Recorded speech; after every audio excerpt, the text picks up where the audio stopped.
보도록 하겠습니다. 히브리서 11장 17절에서 19절입니다. 히브리 11장 17절에서 19절 말씀, 우리 다 같이 함께 읽도록 하겠습니다. 아브라함은 시험을 받을 때에 믿음으로 이삭을 드렸으니 그는 약속들을 받은 자로 돼 그 외아들을 드렸느니라. 그에게 이미 말씀하시기를 내 자손이라 칭할 자는 이삭으로 말미암으리라 하셨으니 그가 하나님이 능히 이삭을 죽은 자 가운데서 다시 살리실 줄로 생각한지라. 비유컨대 그를 죽은 자 가운데서 도로 받은 것이니라. 아멘. 다시 한번 우리 할렐루야 하면 인사하십시다. 할렐루야, 할렐루야. 우리 좌우에 계시는 분에게 하면 인사하는데요, 주님은 부활하셨습니다. 부활의 능력이 우리와 함께 하십니다. 가장 사람이 두려워하는 것이 뭐겠어요? 죽음입니다. 그런데 그 죽음을 이기는 것이 있습니다. 무엇이죠? 부활인 것입니다. 부활의 신앙이 제대로 박혀 있다고 하면 그 어떤 것도 이길 수가 있습니다. 어제 저녁에 저희 집사람과 잠시 이제 데이트를 좀 했어요. 문화광장에 갔더니 참 잘 꾸며놨더라고요. 앉아서 바다를 보고 있는데 누구 와서 전도를 하는 거예요. 현대교회에서 전도를 하는 거예요. 예수를 믿으세요. 그래서 예, 예수를 믿습니다. 그랬더니요, 건빵을 하나 주면서 예수를 확실히 믿습니까? 예, 확실히 믿습니다. 지금 죽어도 천국 갈 수 있습니까? 그래서 예. 관광객입니까? 대답을 안 하고 가만히 있었어요. 관광객이라고 내일 현대교회를 오라 그럴까 봐. 그래서 오면서 그랬어요. 야, 참 현대교회 대단하다. 그 토요일 밤에 이렇게 전도하는 분도 있고, 근데 더 중요한 것은 와, 전도를 하는데 얼마나 세게 하는지 모르겠어요.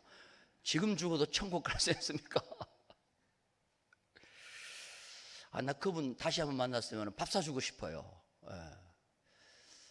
우리 교회도 이번 주부터 전도를 한다고 하는데 세게 전도하기를 바랍니다. 할렐루야. 한번 따라서, 전도는 내가 하고 인도는 성령님이 하신다. 내가 인도까지 하려니까 중간에 다 넘어지는 거예요. 죄와 벌을 쓴 러시아의 작가 토스토예프스키는 문학의 거장으로 우리가 잘 알려져 있잖아요. 왜 그가 그렇게 유명한 위대한 작품을 남길 수 있었는가 하면은 죽음의 문턱에서 살아난 부활의 신앙이 그에게 있었어요. 그가 한 말 가운데 유명한 말이 있습니다. 따라서 합시다. 인생은 5분의 연속이다. 몇 분의 연속이요? 그래요. 하루하루를 살아가는 게 아니고 5분이 계속 이어지면서 인생이 되더라는 거예요. 왜 그가 그런 말을 했는가 하면 그가 28살 나이입니다. 1849년 12월 러시아의 세묘노프 광장에서 그는 반체제 혐의로 체포가 되어 사형 집행을 당하게 됩니다. 그래서 이제 그는 두건을 쓰고 이제 곧 사형 집행을 받는데, 마침 집행관이 마지막 은총을 베풀어 줍니다.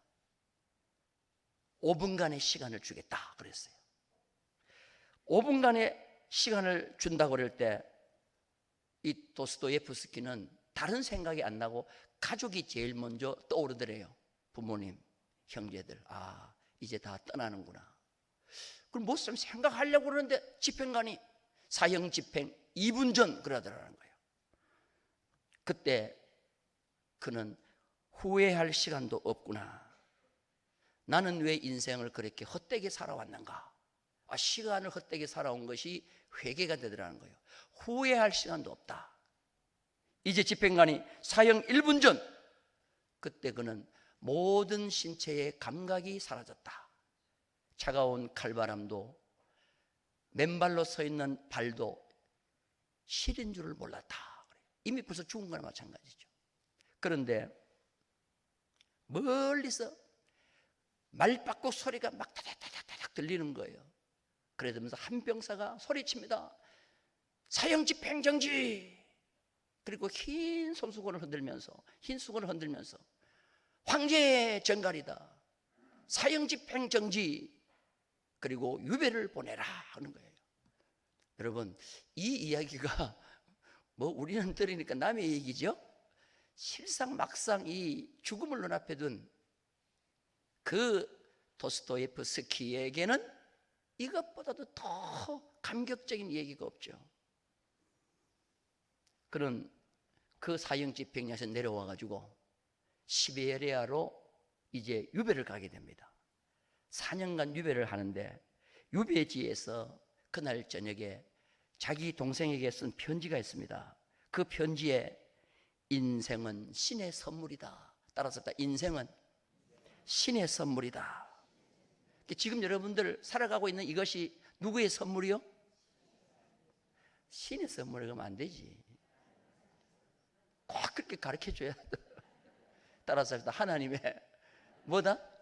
선물이다. 모든 순간이 영원한 행복이라는 것을, 모든 순간이 행복이라는 것을 조금이라도 젊었을 때 알았더라면, 지금 28살인데 뭐 젊었는데 그때도 늦었다고 생각한 거예요. 여러분, 오늘 이 말을 좀 깊이 한번 생각하기 바랍니다. 모든 날들이 뭐라고요? 행복한 날이라는 것, 행복이라는 것. 그러면서 내 인생은 지금 너무나도 많이 바뀌었다. 나는 다시 태어났다. 그렇게 얘기한 거예요. 여러분, 인생을 다시 태어나게 하는 것은요, 부활의 신앙만큼 더 큰 믿음이 없어요. 내가 확실한 부활의 신앙이 내게 있다고 하면 내 인생 막 살 수도 없고 마음대로 살 수도 없습니다. 그리고 한순간 한순간이 행복하고 하나님이 주신 선물이고 귀하게 여길 수밖에 없는 것입니다. 4년 수용소에서 유배 생활을 하면서 하루하루가 그렇게 귀할 수가 없는데 글을 쓸 수가 없어요. 그리고 발이 착고에 차여 있습니다. 그래서 그는 머리로 글을 쓰기 시작합니다.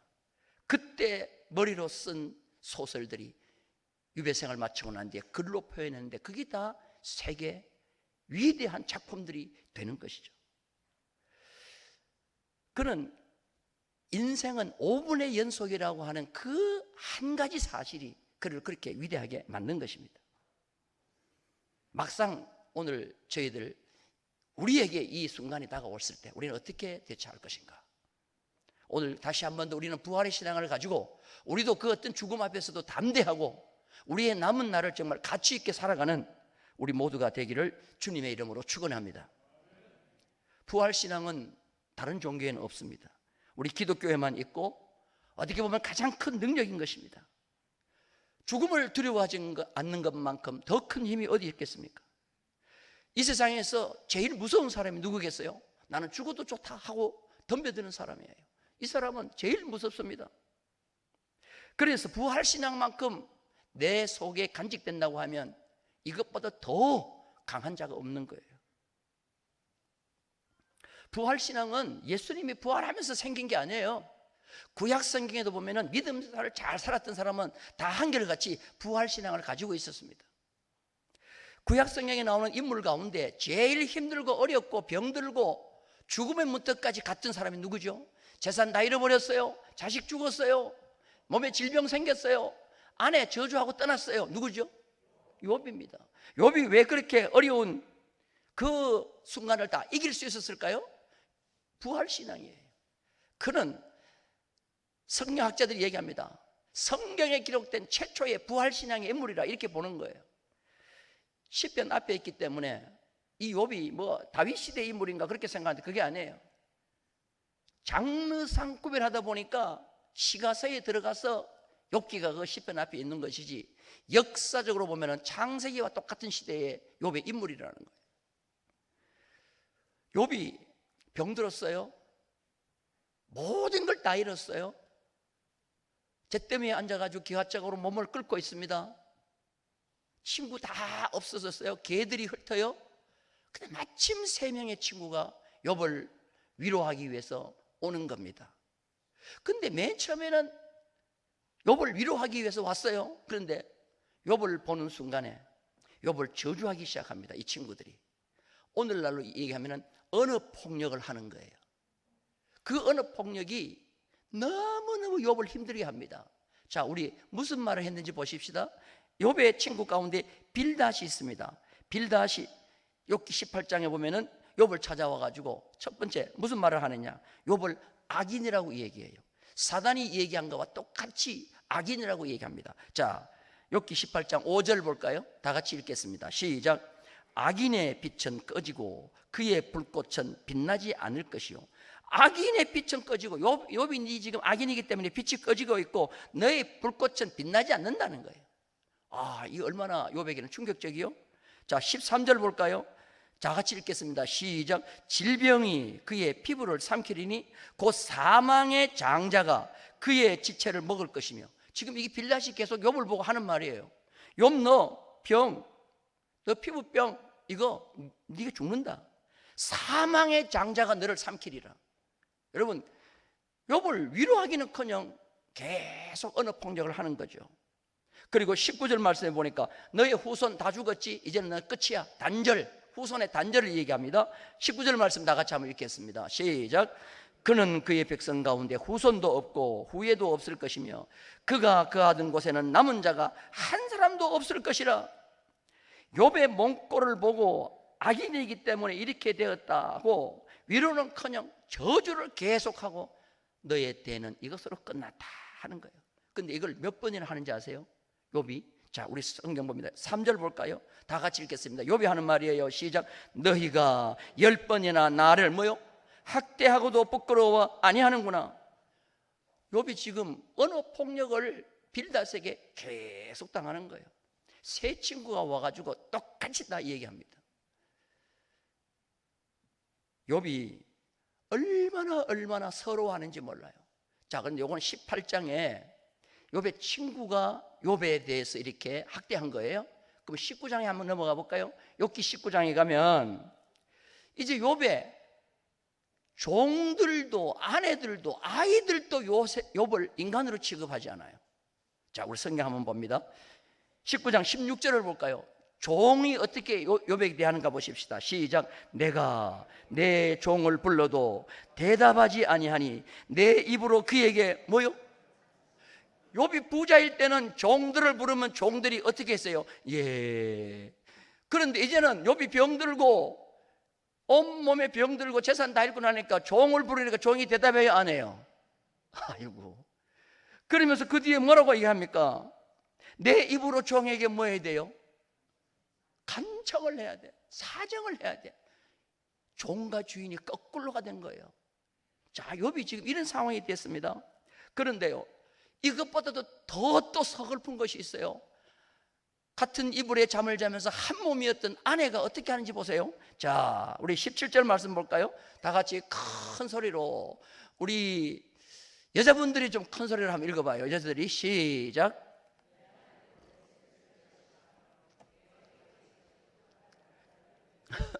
욥이 병 들어가지고 끙끙 앓고 잠자리에 누워있으니까 아내가 뭐라고 얘기해요? 욥의 무슨 소리를 싫어해요? 우리 남자들 코 건다고 좀 혼나보셨어요? 일부 예배 때는 다들 보니까 좀 그렇더라고. 보니까 여러분들, 사람이 병들고 아무 능력이 없으니까요, 아내도 위로하지 않습니다. 숨소리조차 싫어하면서 저주하는 거예요. 그리고 그 다음에 내 허리의 자식들도 나를 뭐요? 가련하게 여기는구나. 참 욥은 잃은 것, 병든 것, 이것이 문제가 아니요, 이 마지막에 사람들로부터 오는 대우가 너무너무 욥을 힘들게 하는 겁니다. 동네 어린 아이들이 어떻게 하는가 보십시다. 18절 볼까요? 다 같이 시작. 어린 아이들까지 나를 업신여기고 내가 일어나면 나를. 아이고, 이게 지금 욥의 억울함이에요. 억울함. 이런 학대, 이런 조롱, 이런 아픔 이길 수 있는 힘이 어디서 나오느냐 이거죠. 오늘 보통 사람들이 이렇게 되면요, 아이 죽어버리자 하고 다 죽을 거예요. 그냥 살아서 뭐하냐. 아내가 내 숨소리조차 싫어하는데 숨소리조차 싫어한다는 것은 뭐냐, 빨리 죽으라는 소리죠. 숨 쉬지 말라는 소리죠. 이 죽어버리자. 근데 욥은요, 믿음을 지켜나갑니다. 그의 삶을 지켜나가고 하나님을 원망하지 않고 지켜나갑니다. 왜 그러냐? 자, 한번 보십시다. 25절 말씀. 자, 이것 때문에 그런 거예요. 다 같이 시작. 내가 알기에는 나의 대속자가 살아계시니 마침내 그가 땅 위에 서실 것이라. 대속자가 누구예요? 구약에 나타난 예수 그리스도, 오실 메시아를 말하는 거예요. 아브라함 이전에 욥은 벌써 자기가 그런 몹쓸 병에 걸려가지고 큰 고통 속에 있지만 그는 지금 보고 있습니다. 뭘 보고 있느냐? 나의 대속자가 살아계시니 마침내 그가 땅 위에 서실 것이라는 말은 뭐예요? 그 메시아가 이 땅에 오신다는 거예요. 예수 그리스도 이 땅에 오신다고 하는 것을 욥은 뭐예요? 믿었다는 거예요. 이 얼마나 메시아 신앙관이 철저한지 몰라요. 그 다음 절 한번 볼까요? 자, 26절을 봅니다. 다 같이 읽겠습니다. 시작. 내 가죽이 벗김을 당한 뒤에도 내가 육체 밖에서, 내 가죽이 벗김 당한다는 것은 죽는다는 말이에요. 아니, 죽으면 끝이다가 아니요, 죽고 난 뒤에도 내가 육체 밖에서 누구를 보리라? 이건 부활신앙이에요. 내는 죽지 않고 영원히 살아서 하나님을 보리라. 그런데 내가 어떻게 원망하고 저들이 나를 저주하고 학대한다고 해서 내가 내 삶을 포기하고 내 믿음을 저버릴 수가 있느냐 이게. 오늘 이 욥이 가지고 있던 확실한 부활의 신앙, 우리가 간직하기를 주님의 이름으로 축원합니다. 그래서 욥은 다른 건 다 잊어버려도 나는 이 두 가지 사실만, 대속자가 땅 위에 서신다는 것과 내가 육체 밖에서 하나님을 보리라고 하는 이 믿음은 내가 잊어버릴 수가 없으니 이것을 철필과 납으로 강철에다가 새겨놓으리라. 이 신앙을 새겨놓으리라 그렇게 했어요. 자, 우리 성경 한번 보십시다. 23절 24절입니다. 다 같이 시작. 나의 말이 곧 기록되었으면, 책에 쓰여졌으면, 철필과 납으로 영원히 돌에 새겨졌으면 좋겠노라. 어떤 신앙 고백이요? 조금 전에 얘기했던 그 신앙 고백이 철필과 납으로 돌에 새겼으면 좋겠다. 오늘 욥이 간직하고 있던 이 부활의 신앙, 우리도 우리의 뼛속에 새기는 역사가 있기를 주님의 이름으로 축원합니다. 내 가죽이 벗김을 당한 뒤에도 내가 육체 밖에서 하나님을 보리라. 이거는요, 뭐 육체 가죽이 벗기는 거, 죽는 거, 이거 두렵지 않다는 거예요. 왜? 거기 가서 주님 보면 되고 하나님 보면 되는 거지. 오늘 이 믿음이 우리 가운데 있기를 주님의 이름으로 축원합니다. 모세를 하나님께서 호렙산 가시 떨기에서 부르셨어요. 모세에게 제일 먼저 주님 하나님이 들려주는 음성이 뭡니까? 나는 부활의 하나님이다. 죽은 자를 살리시고 죽은 자도 살아나는 부활의 하나님인 것을 소개하는 거예요. 자, 출애굽기 3장 6절을 볼까요? 다 같이 읽겠습니다. 시작. 또 이르시되 나는 내 조상의 하나님이니 아브라함의 하나님, 이삭의 하나님, 야곱의 하나님이라. 지금 이미 모세에게 아브라함과 이삭과 야곱은 수백 년 전에 세상에 없는 사람이에요. 근데 그 믿음의 조상의 이름을 부르면서 하나님은 아브라함의 하나님이었다, 과거형이 아니에요.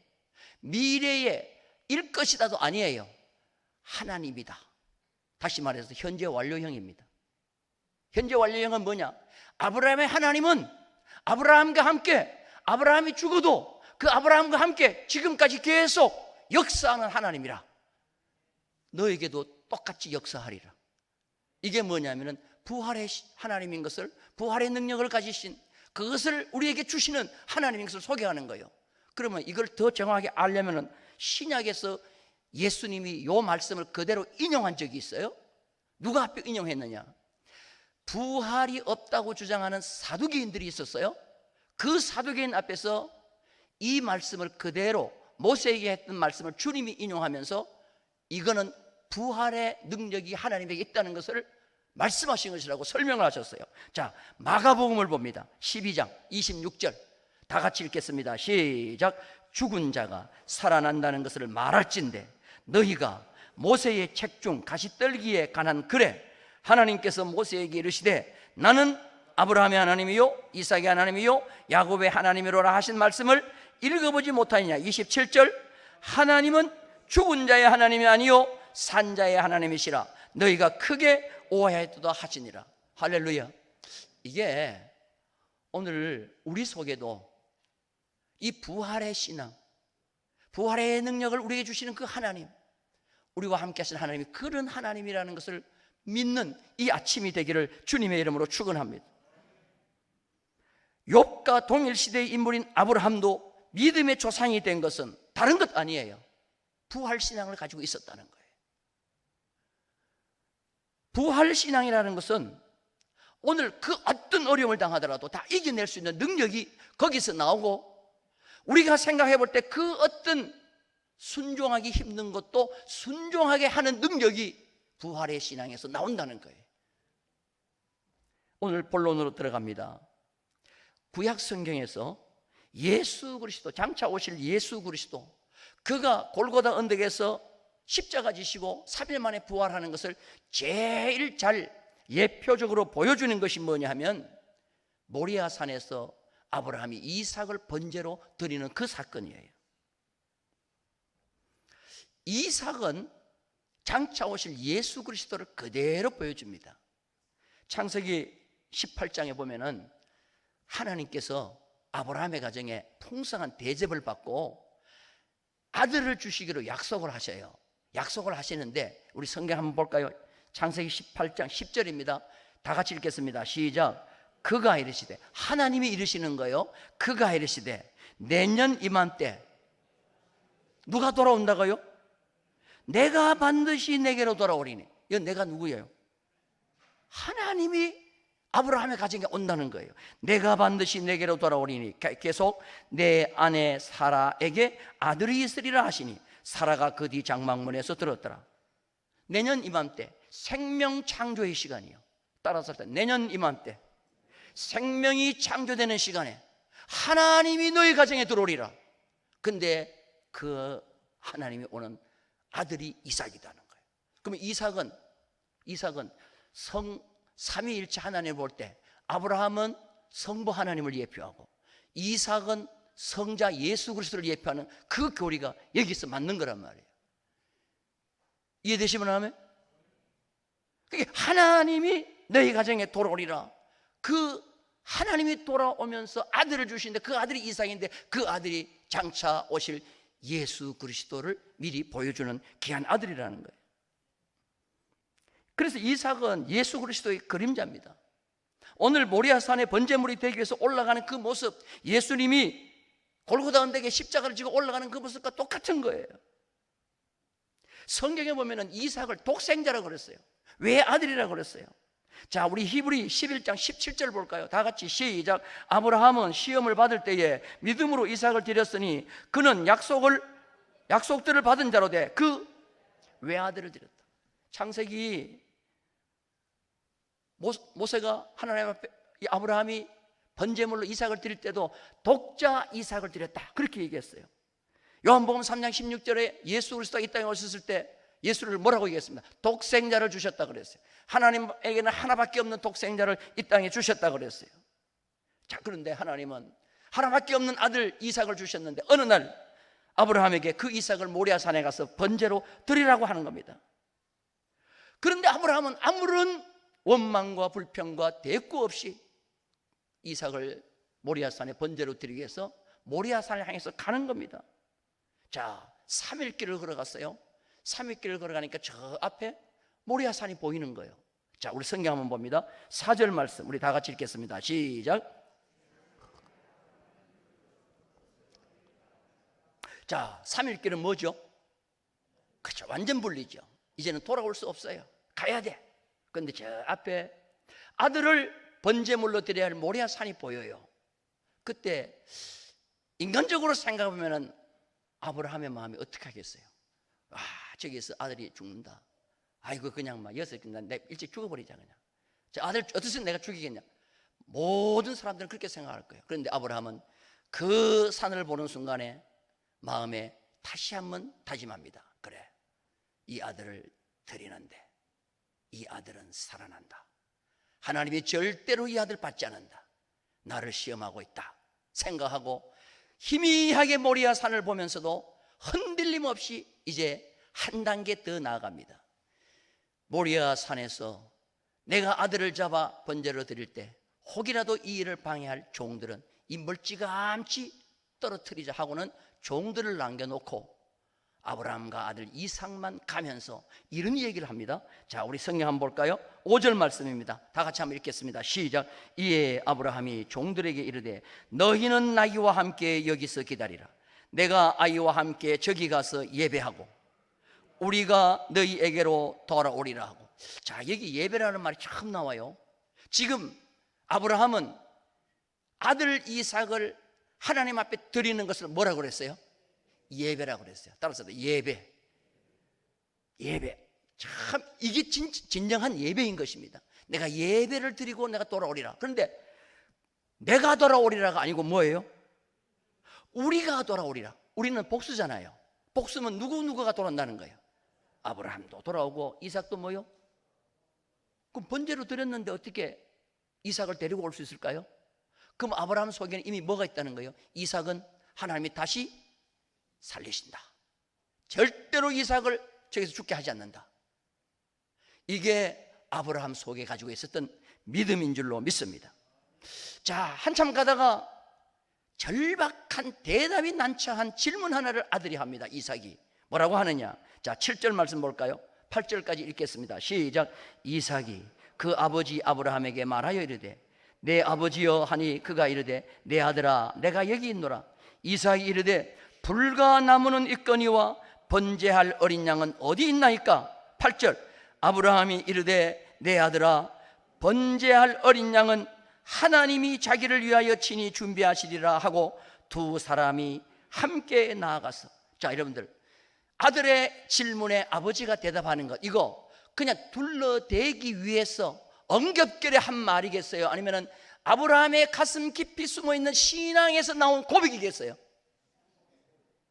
둘러대는 말이요? 신앙 고백이라는 거예요. 오늘 이 신앙 고백이 우리의 고백이 되기를 주님의 이름으로 축원합니다. 그런데 모리아산에 갔어요. 가면 그 자리에서 양이 숯불에 걸려가지고 있어가지고 엠매매하고 기다리면 얼마나 좋겠어요. 하나님께서 그리고 아브라함에게 아브라함아 저 양이 내가 준비한 거다 드려라 그러면 얼마나 좋겠어요. 없어요. 제 생각에 아브라함이 모리아산에서 나무를 쌓아놓고 이삭을 결박하기 전에 혹이라도 지금 숯불에 걸린 순양이 있을까 하고 막 찾았을 것 같아. 근데 보여요 안 보여요? 없어. 그러니까 아들 이삭을 딱 잡고는 결박을 하는 겁니다. 결박을 하는 거예요. 이삭이 물었을 거예요. 아버지 내가 번제물로 올려야 됩니까? 그때 이삭이 그래 하나님이 너를 원하신다. 그때 이삭은 발버둥을 쳤겠어요? 아니면 순수하게 내놨겠어요? 우리 소리 하지 마시고 우리 같았으면 막.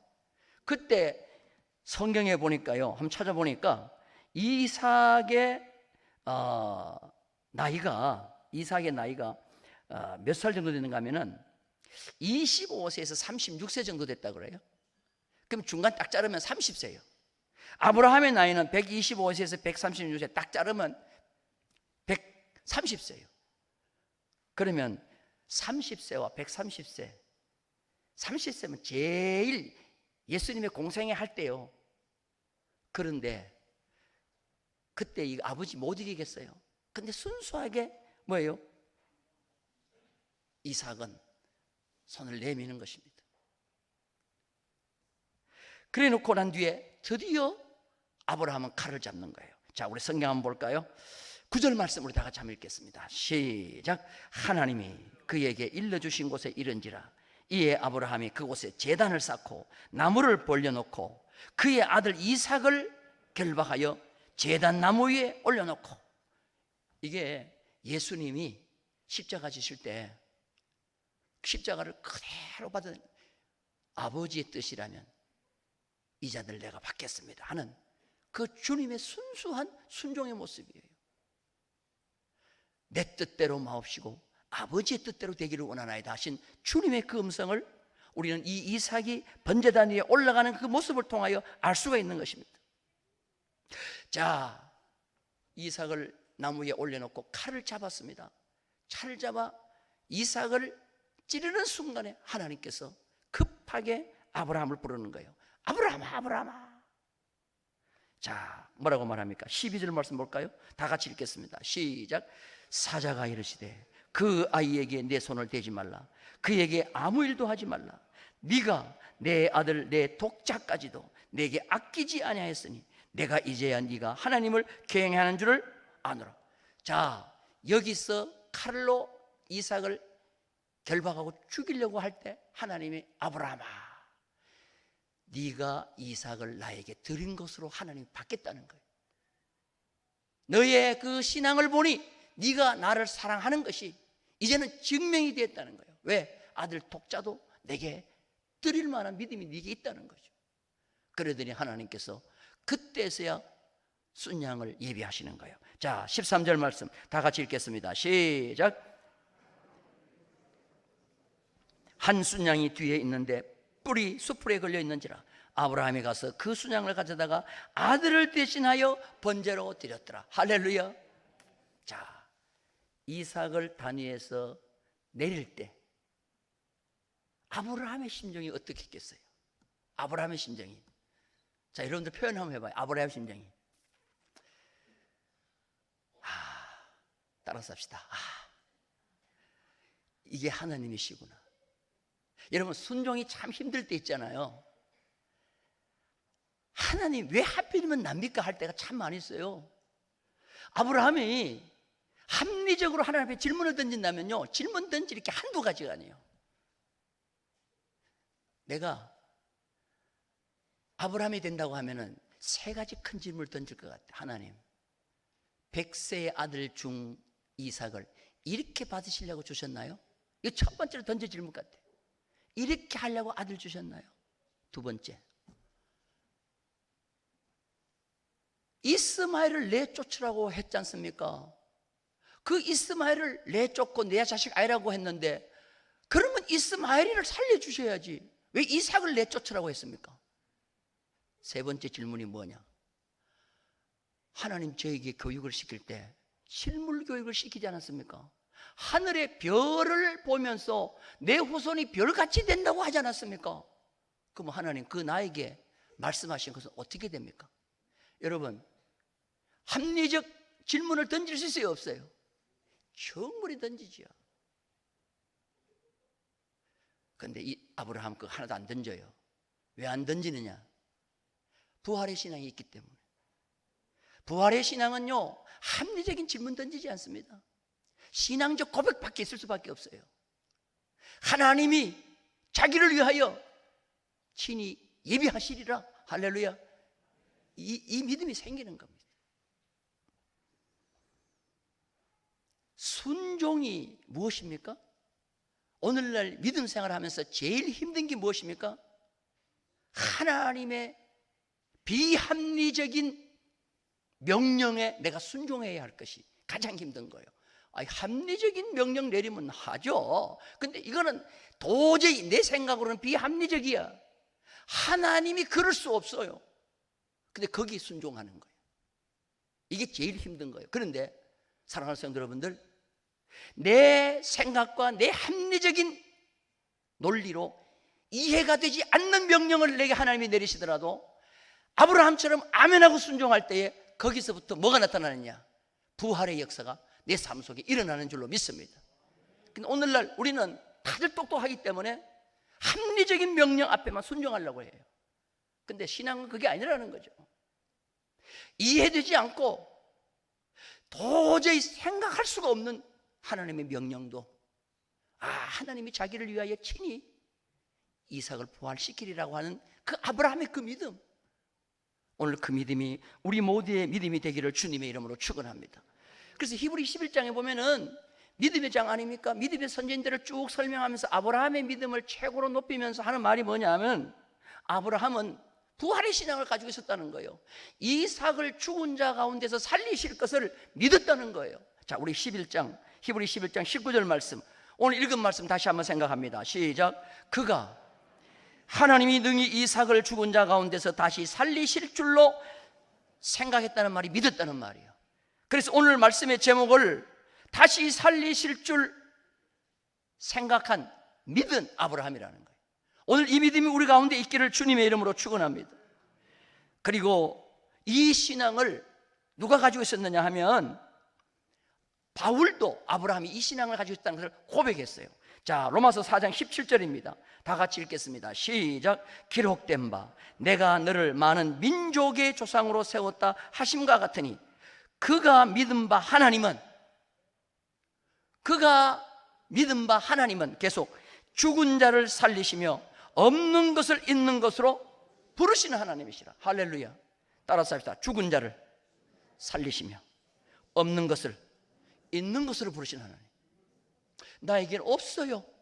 근데 하나님의 요구는 내가 뭘 많이 가지고 있는 것처럼 요구할 때가 있어요. 그런데 그것도 순종하라는 거예요. 그러면 하나님은 없는 가운데도 있는 것으로 부르시는 하나님이라는 거예요. 믿으시면 아멘. 여러분, 영화 가운데 창끝이라는 영화가 있어요. 창끝. 따라서 창끝. 선교사가 창끝에 찔려 죽었다는 거예요. 창끝에. 그 창끝이라는 영화의 주인공이 누구냐면은 짐 엘리엇이라는 선교사예요. 선교사. 이 짐 엘리엇이 미국의 명문대학교 휘튼 대학교에 수석으로 졸업합니다. 수석. 장래가 촉망되지요. 그런데 그는 그 수석의 영재인 머리를 가지고 어디로 가느냐 하면은 남미 에콰도르에 있는 가장 그 시대에 독하기로 소문난 아우카족을 위한 선교사로 자원합니다. 모든 사람이 말렸어요. 너 그렇게 좋은 머리를 가지고 왜 가면 죽을 수도 있는 그 선교지를 가냐? 자기는 고등학교 때 하나님 앞에 약속을 했기 때문에 그런 거예요. 고등학교 때 약속을 했기 때문에 나는 그 길로 간다. 5명이 남미 에콰도르 아카족에게 간 거예요. 갔는데 보기 좋게 그날 다 5명이 다 창끝에 찔려 죽습니다. 도끼와 창에 찔려 짐 엘리엇과 5 친구들이 다 죽어서 해변에 늘어져 있습니다. 선교본부에서 연락이 되지 않아서 비행기를 타고 가서 조사를 해보니까 그 해변에 5 시체가 널려져 있습니다. 놀라운 것은 그들의 시체를 수습하는 과정 속에 그들의 호주머니 속에는 권총들이 다 있었습니다. 근데 쓰지 않았어요. 그대로 다 죽은 거예요. 그때 미국에 있는 모든 신문들이, 이게 1956년도 일인데요, 모든 신문들이 왜 이렇게 인생을 낭비하느냐 그랬어요. 낭비하느냐. 그때 이 낭비한다는 신문사는 가룟 유다가 예수님의 머리에 마리아가 향유를 부을 때 왜 낭비하느냐 똑같은 심리예요. 그때 그 부인 엘리자베스 엘리엇이 왜 그것이 낭비입니까? 내 남편은 그것을 위하여 준비해온 사람입니다. 그것을 이루었기 때문에 내 남편은 최고의 가치 있는 삶을 행복하게 살았습니다. 이게 무슨 신앙이요? 무슨 신앙이기 때문에 그런 거예요? 부활신앙이라는 거죠. 그리고 난 뒤에 딸 하나를 데리고 그 부인이 1년간 간호사를 공부를 합니다. 그래서 간호사가 되어가지고 자기 남편이 죽은 아우카족을 다시 들어가는 거예요. 근데 다행히 아우카족은 남자는 죽이고 여자는 안 죽여요. 거기서 열심히 그들을 위해서 5년간 그들의 건강을 지켜주고 돌봐줍니다. 그러니까 그 아우카족도 자기를 위해서 헌신하는 그 사람을 볼 때 마음에 감동이 될 거 아니에요. 그래서 묻는 거예요. 당신이 누구냐? Who are you? 당신이 누구냐? 그때 얘기합니다. 당신이 5년 전에 죽였던 짐 엘리엇의 부인이라고 얘기합니다. 그때 아홉 가족 사람들이 다 눈물을 흘립니다. 눈물을 흘립니다.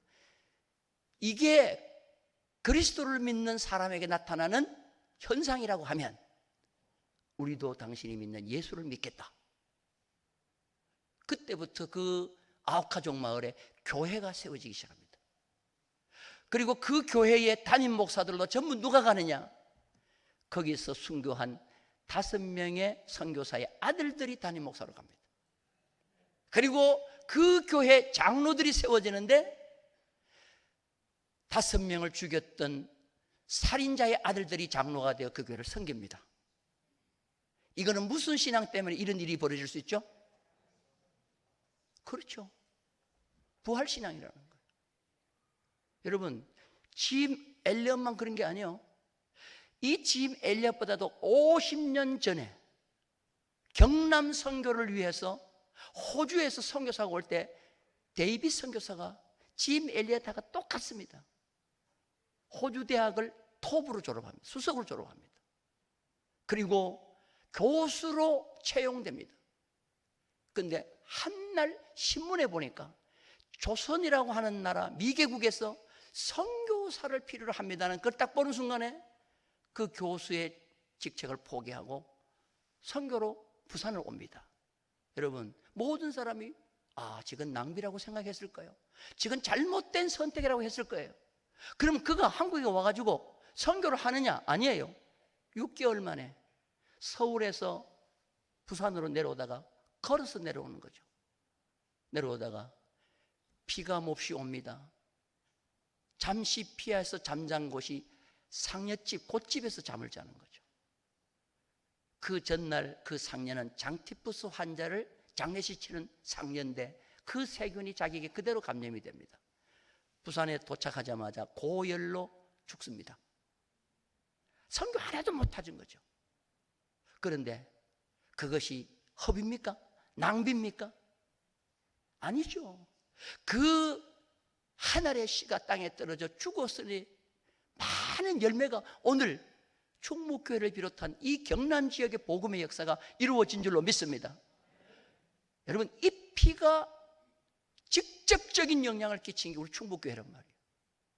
그런데 선교 교회 설립 118주년 절대로 함부로 이 얘기하지 마세요. 그렇게 살아야 된단 말이에요. 그러면 부활신앙을 가지고 우리가 모두 죽으면 산다는 그 신앙을 가지고 있어야 되는데 그렇지 못하다는 거예요.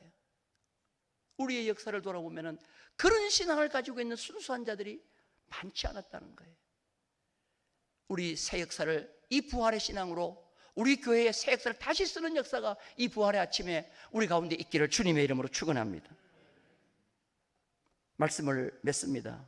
부활의 신앙이 있다면 우리는 아브라함처럼 가장 귀한 아들 이삭도 포기하고 모리아 산으로 나갈 수 있는 줄로 믿습니다. 부활의 신앙이 있다면 요처럼 그 어떤 어려움이 우리에게 오더라도 다 이겨낼 수 있는 줄로 믿습니다. 그리고 하나님의 그 어떤 명령도 우리는 다 순종할 수 있는 능력이 있는 줄로 믿습니다. 이 믿음이 우리 가운데 있기를 주님의 이름으로 축원합니다.